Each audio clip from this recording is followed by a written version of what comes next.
Good morning, folks. We've got fantastic stories here on a Sunday morning. Your eyes meet a combined 304 angstrom view of helium in red, with a faint pink atmosphere signature of ionized iron in 211 angstroms. Before we dig deeper, this is also a good opportunity to see how much more of that coronal atmosphere is present near the filaments than at the polar region with the coronal hole. It's a great visualization of how the coronal holes blast out those particles as solar wind, rather than keep them in the corona. Let's come to spaceweathernews.com. Let's find the last day on our star with coronal holes patchy and disjointed on the south. Since we still have no sunspots and therefore no solar flaring, let's go to the solar wind. Telemetry dropping out right side, which does allow the cosmic rays easier access to create those error spikes.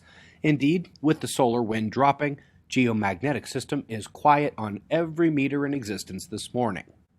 Looking ahead to the coronal holes that are coming this week, this is Stereo A. It's positioned a few months behind Earth in orbit so it can see what's turning towards us on the sun.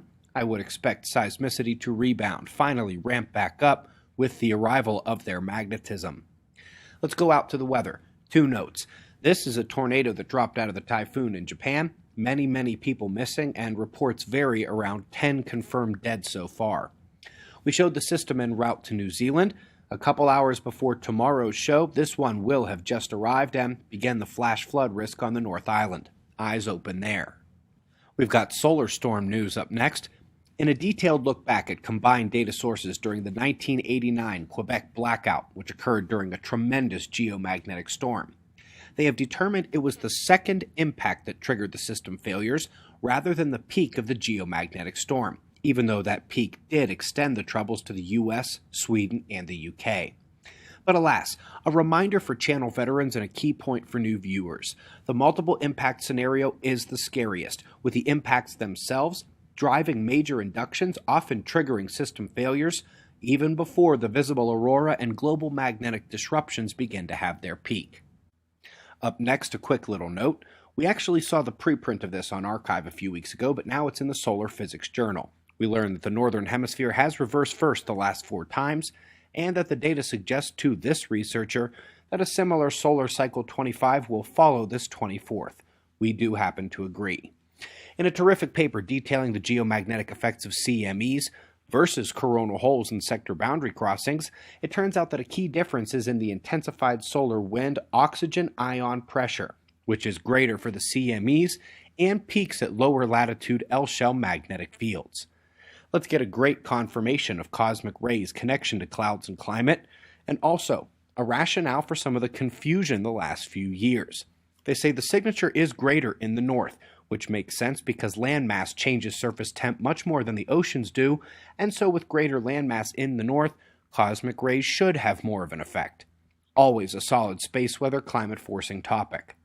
Before going further, let's take a little breather and let our eyes take in this beautiful, almost edge-on galaxy called NGC 3713.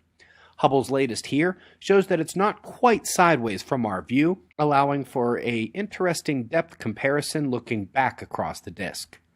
While dust hangs in the atmosphere here on Earth for days to years based on wind and buoyancy, on the Moon the levitation is done electrically. FYI, there was a recent paper that suggests Earth's was electrodynamic as well, but follow-up confirmations are pending.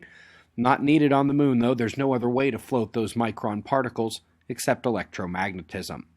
Many of you remember the Monocerotis nova spotted in 2002. Since then has utterly transformed itself. For those seeking to extra geek out on cosmic structure, a 2-paper release detailing their examination of filamentary structures within it will titillate both the eyes and the mind. Then again, so will this. They say the last true slow polar wander was in the Jurassic era. Now, while that is a fun topic, the more frequent magnetic chron reversals and even more frequent excursion events are of greater importance practically. So folks, for those who don't know, this is pretty much mainstream. We have these extinction level event magnetic changes revealed every 12,000 years or so.